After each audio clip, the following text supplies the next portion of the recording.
महल के दरवाजों के पीछे वो दुनिया छिपी थी जहां ताकत, मोहब्बत, रकाबत और साजिशें एक साथ धड़कती थीं। चीन की शाही औरतें दुख में भी मजबूत और मुस्कुराहट में भी खतरनाक। दुनिया उन्हें सिर्फ महारानी कहती रही, मगर उनके कदमों तले तख्त भी कांपते थे और बादशाह भी। ये कहानियां तारीख ने दबी आवाज में बयान की, मगर आज हम उन्हें खोल रहे हैं। चीन के शाही महलात में औरतें सिर्फ खूबसूरत चेहरे नहीं थीं, वो बादशाहत की नब्ज थीं। उनके फैसले सल्तनत की समत बदल देते और उनकी खामोशी भी कई बार जंगों का रास्ता रोक देती थी। तारीख के तवील उद्वार में चीन की दर्जनों एम्प्रेसेस सामने आए, मगर कुछ ऐसी थीं जिनका किरदार आज तक लोगों के जहनों में जिंदा है। ताकतूर, ज़हीन, खतरनाक और कभी कभी हैरत अंगेज तौर पर मेहरबान। चीन में एक आम लड़की का महल तक पहुंचना तकरीबन नामुमकिन था, मगर जो पहुंच जाती, इसकी जिंदगी कभी पहले जैसी नहीं रहती थी। एम्प्रेस बनने के लिए सिर्फ खूबसूरती नहीं, बल्कि ज़हानत, सियासी समझ, सब्र और कई बार दिल को पत्थर बनाने की सलाहियत जरूरी थी। क्योंकि दरबार में हर मुस्कुराहट के पीछे एक राज छिपा होता था और हर कदम के नीचे एक साजिश चलती थी।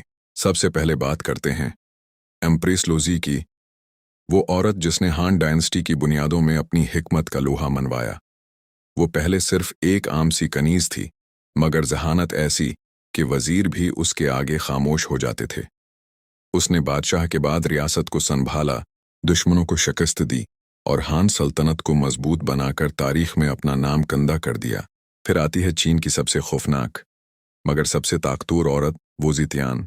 वो वाहिद औरत है जो चीन की मुकम्मल बादशाह बनी, यानी सिर्फ एम्प्रेस नहीं बल्कि शहंशाह। उसका उरूज आसान नहीं था। महल की साजिशें, सियासी दुश्मन और कई ताकतवर खानदान उसके खिलाफ थे, मगर वो ज़ितियान ने अपनी ज़हानत, बेखौफी और बेमिसाल हिकमत से न सिर्फ तख्त हासिल किया, बल्कि ऐसी इस्लाहात लाएं जिन्होंने सल्तनत को फलने फूलने का मौका दिया। कुछ लोग उसे जालिम कहते हैं, कुछ उसे हीरो, मगर एक बात तय है, वो गैर मामूली थी। शाही औरतों की कहानी सिर्फ ताकत की नहीं, कुर्बानी की भी है। एम्प्रेस यांग गुइफई चीन की सबसे खूबसूरत औरत कहलाई जाने वाली। इसकी मोहब्बत ने शायरों को दीवाना कर दिया, उसके हुस्न ने बादशाह को बदल दिया और उसकी मौत ने हजारों दिल तोड़े।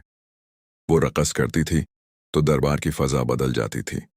उसका हुस्न और उसका अंजाम दोनों तारीख की सबसे दर्दनाक दास्तानों में शुमार होते हैं।